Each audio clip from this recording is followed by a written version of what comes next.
Hello, everybody in YouTube land. This is Coin Picker, and for those 4 of you who are still left in the crypto market, I have a little humor here for you. The last one went over so well, I figured I'd show another Looney Tune cartoon.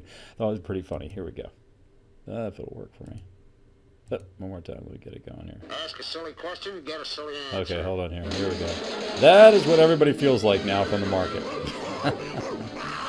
Okay, yeah. Well, we don't quite feel like that, but and of course there's the well. Yeah, that pretty well summarizes it right there. So we all have had somewhat of a spanking. I say we all. Bluntly, I was out of the market mostly for most of the fall, and I've been talking about being out of the market. And I know that was massively unpopular with everybody on YouTube. The 3 or 4 people who did watch those videos can attest that I said, hey, this looks like a bubble that just popped and we're headed down. However, there are going to be some good trends and some good things to do while the market goes down, and I gave my opinion. I also gave my opinion about one particular, not opinion, research, one particular project that was going to go counter trend and move up while everything moved down, and that worked out really well. So now that, if anybody's a latecomer and is just getting on board, taking losses in a market is perfectly normal. You believe it or not, the crypto market, even at this, 344 million or billion level, is one of the best performing markets for, for the entire 12-month period prior. But stay a little longer in the video until I finish. I'm going to be pretty quick here in this video, but there's a really critical thing that happened in the market I don't think anybody noticed or paid attention to that I'm familiar with that I think is very important. All right, let's take a look at Bitcoin and show the scene of the crime, what happened. And I'm going to go through some other numbers relatively quickly that show you something miraculous that's just happened. That may have a big impact and may also guide us as to what to buy or what not to buy, depending on how you want to do it. Of course, there isn't financial advice here. I'm just telling you what I'm looking at. Okay, if we look at what happened over a 7-day period, what we see is that Bitcoin hit an important level. And that level was right at the 6,000 point. Right there, just a little bit above it. Actually, my computer's a little slow, but right at the 6,000 level. And now we're up at around 7,200. If you were in my newsletter, you knew that I was expecting a bounce, and that was the bounce right there, as I recall, right about there. It was somewhere in the neighborhood of a 10% or more bounce, which is, in my book, totally tradable. But here's why that level is so important. Let's go to another chart real quick. Bitcoin, when you're at $7,000 level, is basically not really profitable. Now, the difficulty can changes a fairly steady rate, like 11 days-ish or something like that. The Bitcoin hash rate will, or the difficulty level will change. But the point is that what was going on was that we were approaching a level, and had actually gone to it, where Bitcoin is no longer profitable to mine. And you know what happens when that happens? You stop mining Bitcoin, and the network begins to potentially slow down depending on the difficulty adjustment relative to the miners at that point, because the difficulty doesn't adjust instantly. It takes a period of time, a number of blocks before it adjusts. And when I was mining, it was like 12 days or something like that. It can vary, but the bottom line on it is Bitcoin went to a fundamental value. That's what I'm getting at. Bitcoin went to a fundamental value, and that's what the topic of this discussion is. I think what we've arrived at is the crypto market is searching for its fundamental value point, and that means how can you substantiate the total market cap for a, that's not what I wanted. Here it is. It's not what how can you substantiate the total market cap for the projects that appear on CoinMarketCap, meaning is Cardano, which was at 50 billion, is it worth 8 billion still? The market is saying it's not quite sure. Litecoin is saying, yeah, it appears to be have that kind of a value. Stellar, all these other ones. So it's searching for, the market is searching for fundamental value, which what it does is a fundamental value sets the low point, generally sets the low point for what the market will reach.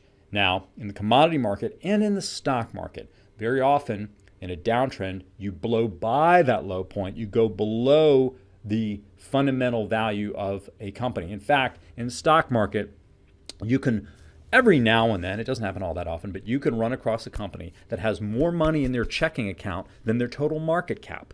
That is a blowing, glaring horn that said this company is not appropriately valued. They may have a huge debt, they may have something else going on, but if all things being equal, if it has more money in their checking account than their market cap, you know that the fundamental value is really way higher than what the market is assessing. Things aren't quite that clear in the cryptocurrency world, but what I've done is I have taken a look at some of the potential projects that have hardcore value. Now, I railed on DGD, which is Digix DAO, but nonetheless, with DGD, you are taking part in a fundamental valued business. It's way, way, way overpriced. In fact, I'd say they have to move decimal places over. But you can arrive at a fundamental value. Steam has 600 to 700,000 plus-ish people registered, with somewhere in the neighborhood of 70,000 participating. It's easy to put a value on that. You value it just like you would the eyeballs of a Facebook or something like that. Not quite, but similar. Facebook has too high of a PE, as do many others, so you'd have to downgrade it. Walton has IP.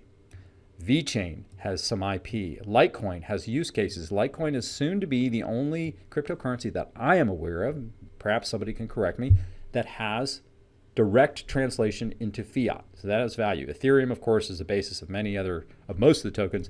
Neo has use cases and is supported heavily in China. NEM is similar in that. Now, these other ones, Ox and Waves, I wouldn't say so. XRP is really just from one particular company. And had to sneeze there, I'm back. Dash has serious use cases, believe it or not, even though it's taken a major hit to the shorts. EOS, the only reason EOS is there is because of Dan Larimer. That's it. Other than that, it hasn't gotten a use case yet. Binance Coin is part of a real business. KuCoin, part of a real business. You can calculate what the numbers should be. I haven't done it. I will at another point. Populous has a very narrow niche. Doesn't have a real business yet, but it will, I think. Populous could be very good. Icon.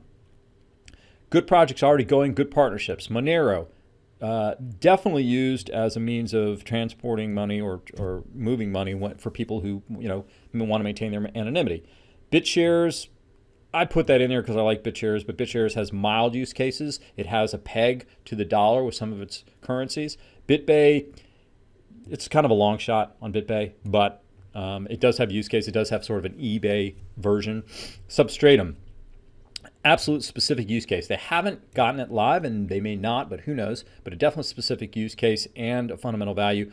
Revain is kind of in the same boat. Komodo is sort of in the same boat. Raiden is tied to Ethereum. BAT is an ongoing large and growing business. 8share is not quite there at all. Bancor is part of an exchange, and there are a couple of coins like that. So the basic idea of what I'm looking at is I'm saying, okay, the market's finding fundamental value.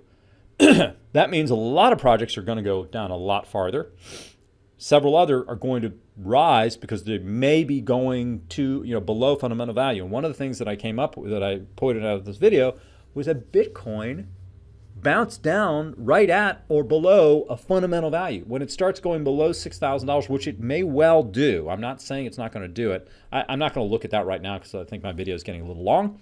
But the point of it is that at that level, when it starts hitting that point, the Bitcoin network is potentially going to start shutting down. I don't know if it'll go that extreme, but it could. If the equipment costs are all sunk and they have a great deal in electricity, the cost may be actually lower. And costs vary by state and where you get your electricity. But the point remains that we're hitting a fundamental value and we bounce up from it in the coin market cap. That's not to say that that's going to happen for all the coins. But if you have a fundamental value, you know when you're getting a good deal or when you're getting ripped. DGD, as I showed, was and remains, as far as I know, a total rip. In fact, just out of curiosity, let's see where DGD is right now.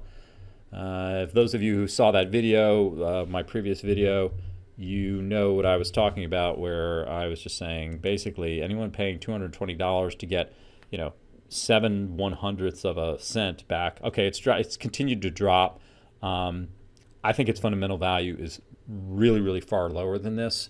but it does have one. It does have a floor. It's a tiny, tiny, tiny floor, and maybe there's some business case that I'm unaware of. Maybe in the comments somebody could tell me. But basically, that's the point of this video. We're finding fundamental values. I picked out a couple of projects that I think have fundamental value and will have increasing future value. And those may be the ones that resist the downward leg the most. Like Walton. Let's see what Walton. Walton has definite fundamental value. It has intellectual property. And it's been one of my favorites for a long time and will continue to be. Let's see where it is. I mean, look at it. It's rising 21% today. I mean, it's fantastic. Steam has fundamental value.